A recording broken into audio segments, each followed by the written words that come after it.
अस्सलाम वालेकुम and welcome students. First year की केमिस्ट्री और चैप्टर नंबर 3 हम आज कंटिन्यू करेंगे।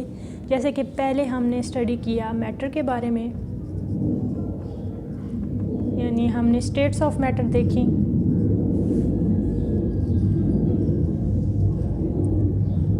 उसमें हमने गैस की प्रॉपर्टीज़ देखी। आज हम गैस की प्रॉपर्टी स्टडी करने के बाद गैस लॉज स्टडी करेंगे। पहले हम थोड़ी सी हिस्ट्री देख लेते हैं या बैकग्राउंड देख लेते हैं कि गैस लॉज जो हैं किस तरह से डिवाइस होते हैं और होते क्या हैं। एक ये कॉमन ऑब्जर्वेशन है कि जब external conditions like temperature and pressure change होती हैं तो वॉल्यूम क्या हो जाता है, given quantity of gas affect हो जाता है। और इस अफेक्ट्स का जो है relation nature of the gas से नहीं होता, ये सेम रहता है अफेक्ट चाहे गैस कोई भी हो। इससे ही हमें पता चला कि गैसेस जो हैं कैसा बिहेवियर शो करती हैं, यूनिफॉर्म। गैसेस जो है वो यूनिफॉर्म बिहेवियर शो करती हैं। और इसी तरह से अगर रिलेशनशिप्स देखे जाएं among the volume of given amount of a gas और different conditions temperature and pressure, तो इसको हम कहते हैं गैस लॉस, जहाँ पे हम रिलेशनशिप देख रहे होते हैं एक्सटर्नल कंडीशन का और volume of a given amount of a gas.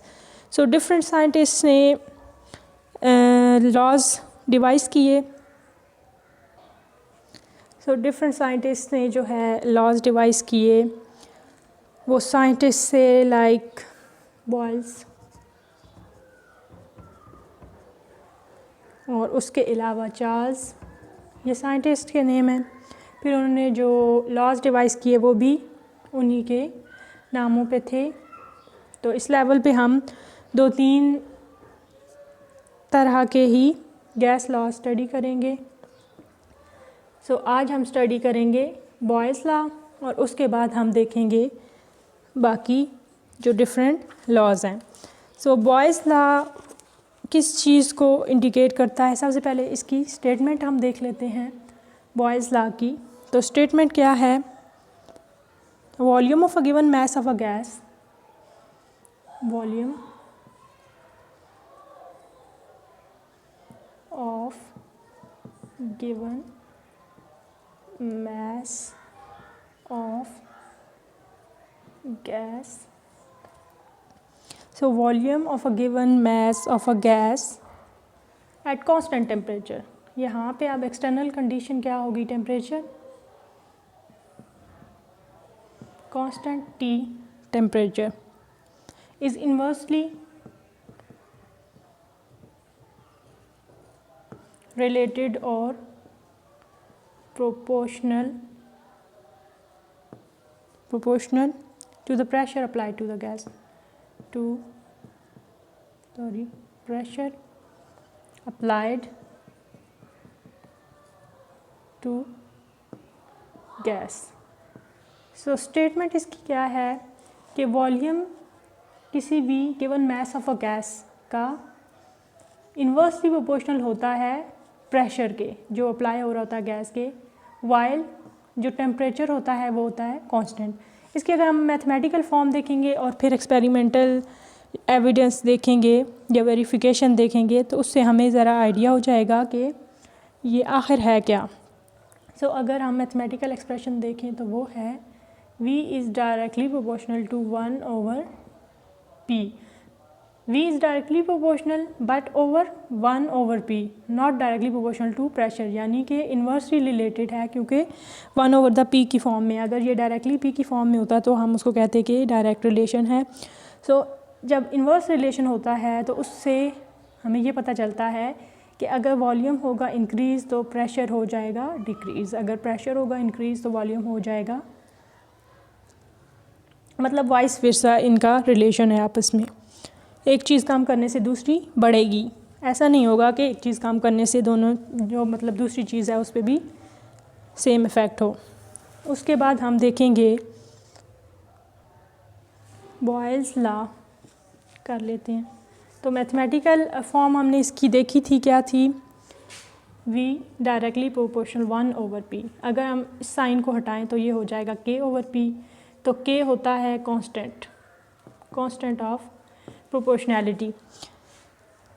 अगर p को हम उस साइड पे ले जाएं, PV = k, तो इस लॉ को अंडरस्टैंड करने में हमें आसानी होगी। यानी कि प्रेशर और वॉल्यूम का जो प्रोडक्ट आएगा वो k होगा। k अगर कांस्टेंट है, इट्स मीन कि प्रेशर के बढ़ाने से या वॉल्यूम के चेंज करने से जो फाइनल हमारे पास प्रोडक्ट आएगा उस पर कोई असर नहीं पड़ेगा, क्योंकि ये दोनों एक दूसरे को, एक अगर इंक्रीज़ हो रहा है तो दूसरे को वो डिक्रीज़ कर देता है। तो यहाँ पे इन दोनों का जो मल्टीप्लिकेशन के बाद प्रोडक्ट आता है तो वो आ जाता है सेम।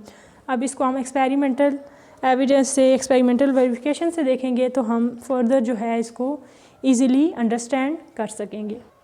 तो पहले हम ड्रा कर लेते हैं apparatus, ताकि हम इसके एक्सपेरिमेंट को समझ सकें। सो ये हो गया, एक बीकर टाइप आपने apparatus ड्रा करना है। इसी तरह से आपने दो और apparatus सेम ऐसे ही ड्रा कर लेने और यहाँ से आउटलेट जो है छोड़ देनी है। इसी तरह से एक और ड्रा कर लें। ये जो आउटलेट है इसको आप यहाँ से एक पाइप टाइप समझ लें कि आपने एक ड्रॉ करनी है। इसका कंपोनेंट यहाँ से इसको कर दें क्लोज। इसी तरह से ये हो गया।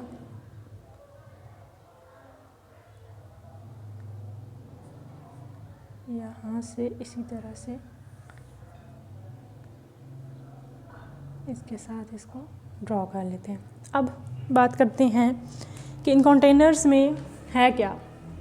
सो जो पहला कंटेनर है इसमें गैस है।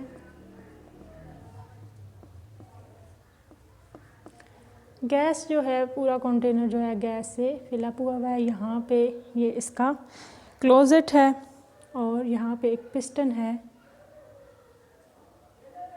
और इधर 2 एटमॉस्फेयर प्रेशर जो है वो अप्लाई हो रहा है।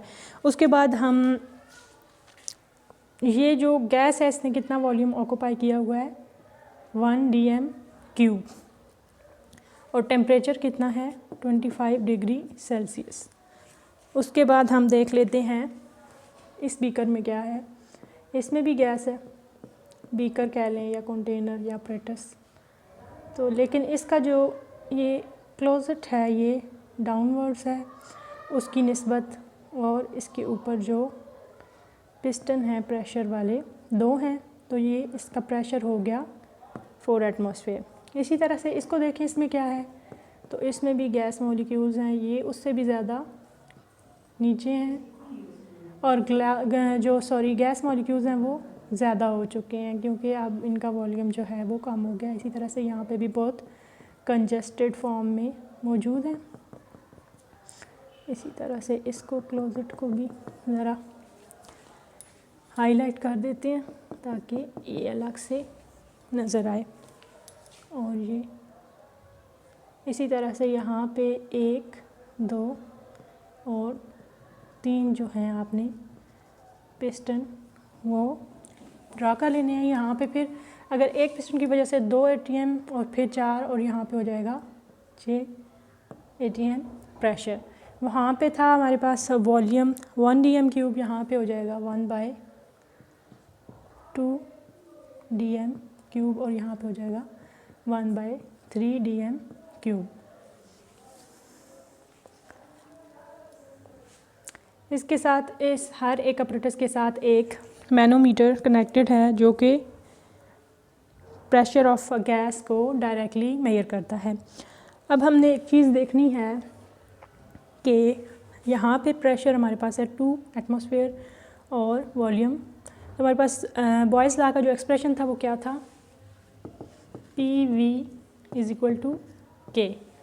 सो अगर इस apparatus के साथ हम V1 लिखें और इसके साथ P1 P2 V2 करें, यानी कि इसका जो प्रेशर होगा P2 हो जाएगा, इसका वॉल्यूम V2 हो जाएगा, और इसी तरह से इसका हो जाएगा P3।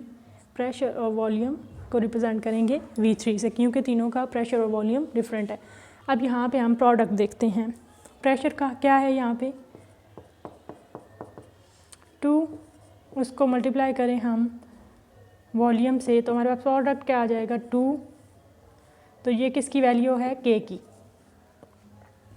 इसी तरह से इसका हम प्रोडक्ट देख लेते हैं, P2 V2 का प्रोडक्ट।